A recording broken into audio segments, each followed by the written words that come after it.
जवानी जिधर जाती है जमाना उधर जाता है। अब की बार युवा बता देंगे नेताओं को कि आपने मेरे लिए कुछ नहीं किया, मैं आपको कदापि वोट नहीं दूंगा। नमस्कार, आप सभी दर्शकों का मैं रत्नेश पांडे सिवान न्यूज के फेसबुक पेज और यूट्यूब पे स्वागत करता हूं। दर्शकों, आज जैसा कि आप सभी जानते हैं, बिहार विधानसभा चुनाव को लेकर के तारीखों की घोषणा भी हो गई है और महज कुछ दिनों के बाद से बिहार में चुनाव होने वाले हैं। ऐसे में बिहार में तमाम जो पार्टी के नेता हैं, तमाम जो उम्मीदवार हैं, अपनी अपनी तैयारियां तेज कर दिए हैं। सिवान में भी जिसकी लेकर के तैयारियां, चुनाव को लेकर के तैयारियां बहुत तेज हो गई हैं। प्रत्याशी अभी भी चुनाव मैदान में लड़ रहे हैं, अभी भी चुनाव मैदान में आ रहे हैं।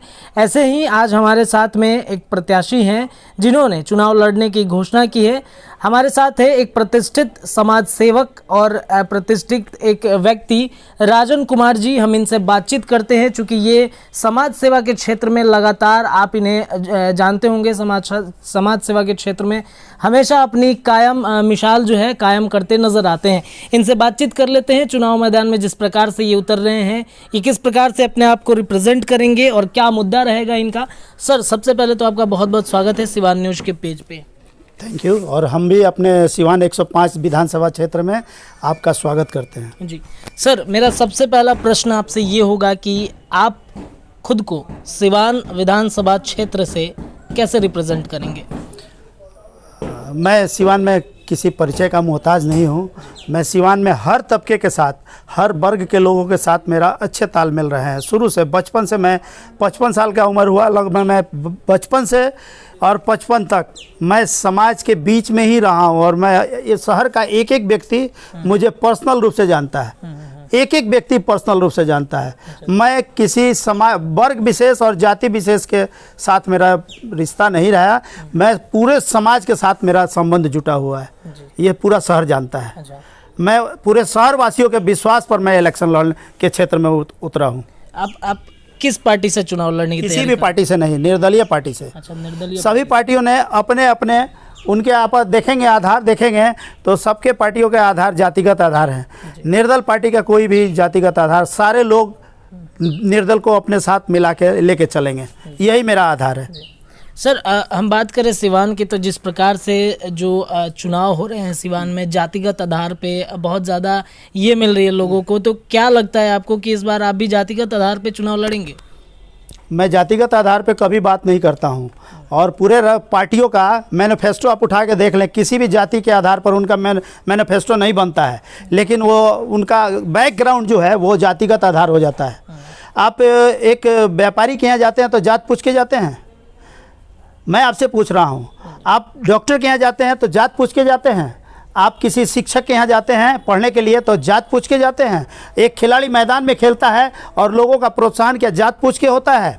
एक बच्चा जब किसी का या कि कोई व्यक्ति अस्वस्थ होता है, डॉक्टर में के पास या हॉस्पिटल में जाता है तो क्या डॉक्टर उसका जात और बिरादर पूछ के इलाज करता है? कहीं भी जातीयता और धर्म, पूरे समाज में एक रूपता, एक समता और ममता, शुचिता, सफाई की व्यवस्था सारा जगह बना हुआ है। लेकिन जब राजनीति के क्षेत्र में आते हैं तो ये प्रेजेंट के पॉलिटिशियन पूरे वर्ग को डिवाइड करते हैं, रूल करते हैं। अंग्रेजों का यही शासन पद्धति रहा है, उसी चीज़ को आज पुनः अपनाया जाता है। इसी परंपरा को हम तोड़ने के लिए उतरे हैं। समाज अब की बार दिखाएगा कि कोई भी जात पात के नाम पर वोट लेने वाले अधिकारी मात्र नहीं, कोई रहने वाला नहीं है। क्योंकि सर, बिहार में क्या होता है, जातिगत आधार पर चुनाव बहुत ज़्यादा मिल जाता है लोगों को, जाति के आधार पर लोग वोट मांगते हैं। इसलिए मेरा प्रश्न आपसे ये महत्वपूर्ण था, चूँकि सिवान में भी ऐसा देखने के लिए मिल रहा है। तो क्या लगता है आपको? कहीं भी आप सिंपली आप एक बात करेंगे, एक बात महसूस करेंगे कि सिर्फ इलेक्शन आता है तो उस पीरियड में जात की बात होती है, लेकिन जब इलेक्शन बीत जाता है कहाँ जातीयता रहता है? छठ घाट पर आप जाइए, कहाँ जातीयता है? सारे अगल बगल कौन बैठा है, क्या नहीं बैठा है, कोई किसी से पूछता है? दशहरा भी हम लोग एक साथ मिल के मनाते हैं, ईद एक साथ मिल के मनाते हैं, दीपावली एक साथ मिल के मनाते हैं। जितने भी पर्व त्यौहार है, राष्ट्रीय पर्व 15 अगस्त और ये 26 जनवरी हम लोग एक साथ मिल के मनाते हैं। कहाँ जातीयता है वहाँ, बताइए तो? लेकिन ये हमारे पार्टियां जो हैं, हमारे नेताओं के द्वारा जात को डिवाइड किया जाता है इलेक्शन के समय में। मैं सिवान की जनता से एक विनती करता हूं, इस तरह की जो नेता आपको जात और बिरादर के नाम पर वोट मांगने आए उनको कदापि आप वोट न दें। मैं सिवान की जनता से अपील करता हूं। आपका मुद्दा क्या रहेगा इलेक्शन में, चुनाव में किस मुद्दे के साथ? मुद्दा ही मुद्दा है भैया, कितना मुद्दा बताया जाए। एक भी युवाओं के लिए कोई बेहतर शिक्षा की व्यवस्था है यहाँ पे? आप बताएं। मुद्दा ही मुद्दा है।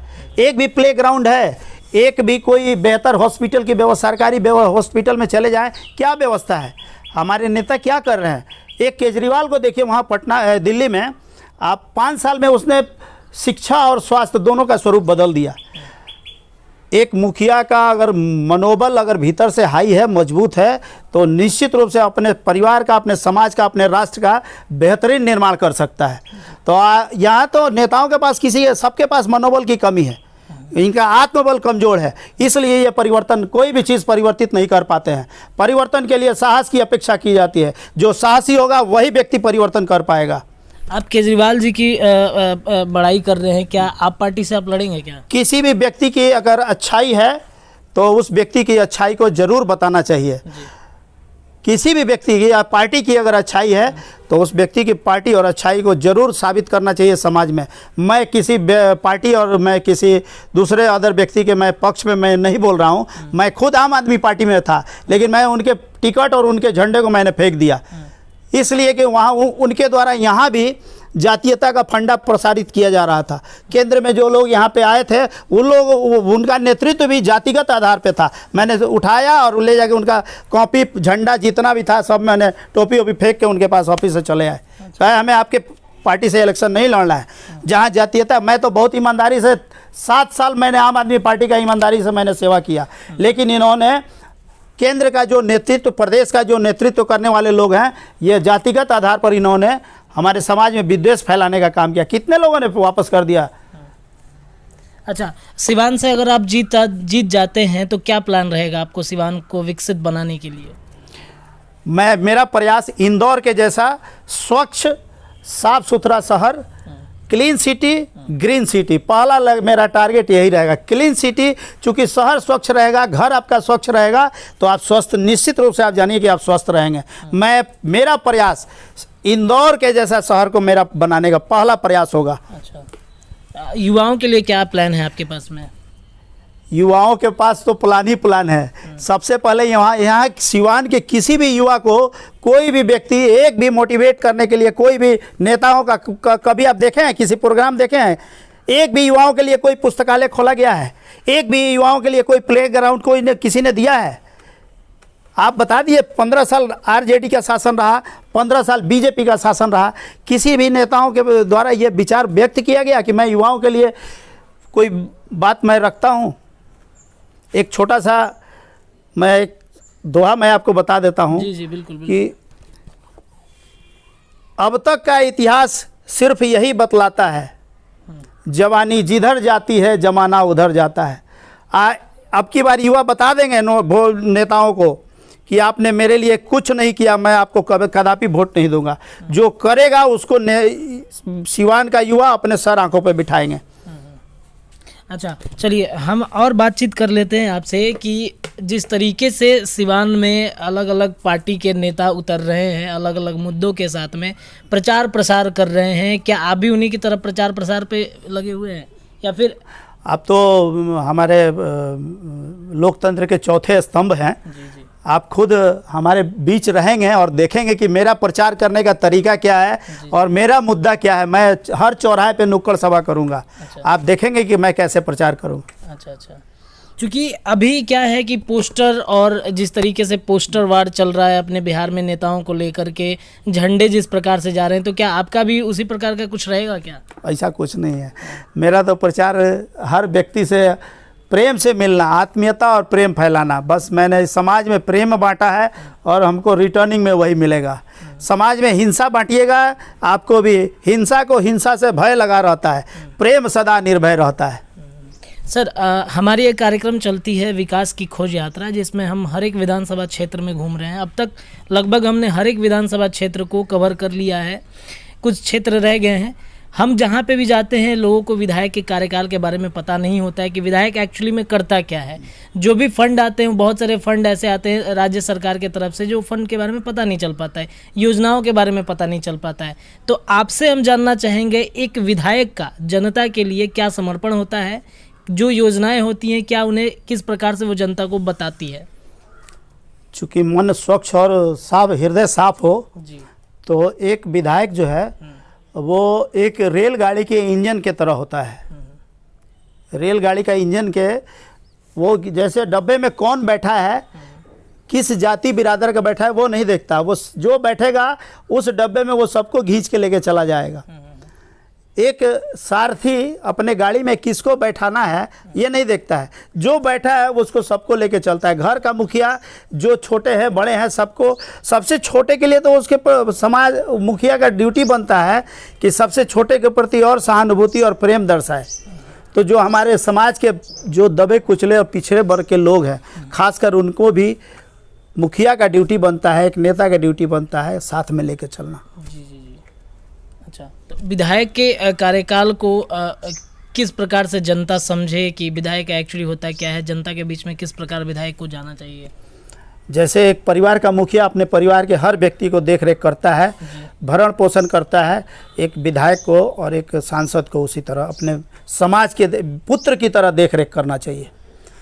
आप जैसे पुत्र की देखभाल पोषण करते हैं, एक विधायक और सांसद भी अपने समाज का मुखिया ही होता है और वो गार्जियन तुल्य होता है। उस तरह अपने समाज को देखना चाहिए। सर, बहुत लोगों की शिकायतें ये भी मिलते हैं कि विधायक जी सिर्फ वोट के समय आते हैं, उसके बाद वो गायब हो जाते हैं। इसी परंपरा को तो हमको तोड़ना है, इसी विचारधारा को तो बदलना है। तो क्या आप लोगों के बीच में अभी जा रहे हैं? एकदम जा रहे हैं, और मैं आने वाले जीतने के बाद भी मैं समाज के भी मैं अपने परिवार में सुबह से लेके और शाम को 7 बजे तक मैं घर में नहीं रहता हूँ। अच्छा। मैं 15 से 17 घंटा मैं अपने घर के बाहर ही मैंने समय बिताया है। हम ठीक है, मैंने व्यापार किया लेकिन समाज के बीच में रहा, और मैं किसी स्वार्थवश, मैं सारा शहर जानता है मेरे बारे में, मैं किसी स्वार्थ में मैं अपने जीवन, मेरे नाम पर एक धूर ज़मीन नहीं है और मेरे नाम पर 1 रुपया कहीं किसी बैंक खाते में नहीं आ पाएंगे। सर, अंत में जाते जाते जो भी हमारे दर्शक हैं उनसे क्या अपील करना चाहेंगे आप? मैं अपने सिवान की जनता से और दर्शकों से एक ही अपील करना चाहूँगा कि एक आप जब मिट्टी का बर्तन भी खरीदते हैं तो उसको ठोक बजा के खरीदते हैं। इतने बड़े राष्ट्र की गरिमा की जिम्मेदारी अगर किसी व्यक्ति के हाथ में देने जा रहे हैं तो उस व्यक्ति का व्यक्तित्व और चरित्र जरूर देखें। जिस तरह एक किसान अपने गाय को किसी जगह अगर स्थान पे बेचने जाता है किसान, तो वो ध्यान रखता है कि हमारे गाय का सुख दुख का ख्याल सामने वाला रखेगा। उसी तरह हम अपने धरती माँ और भारत माँ के राष्ट्र की गरिमा की ध्यान और इसकी प्रतिष्ठा का ध्यान रखते हुए हम अपने मतदान का उपयोग करें कि किसी गलत व्यक्ति के हाथ में मत का दान ना करें। बस यही विनती है। जी, बहुत बहुत धन्यवाद सर हमारे साथ जुड़ने के लिए। तो दर्शकों, ये थे सिवान सदर विधानसभा क्षेत्र से चुनाव लड़ने की तैयारी कर रहे हैं राजन कुमार जी। अब देखना होगा कि जनता इन्हें किस प्रकार से देखती है, कैसे पसंद करती है। बहरहाल सिवान न्यूज आप सभी दर्शकों को ऐसे ही नेताजी कहीं कार्यक्रम में आपको मिलवाते रहेंगे अलग अलग प्रत्याशियों से। देखते रहिए सिवान न्यूज का फेसबुक पेज और यूट्यूब चैनल। बहुत बहुत धन्यवाद।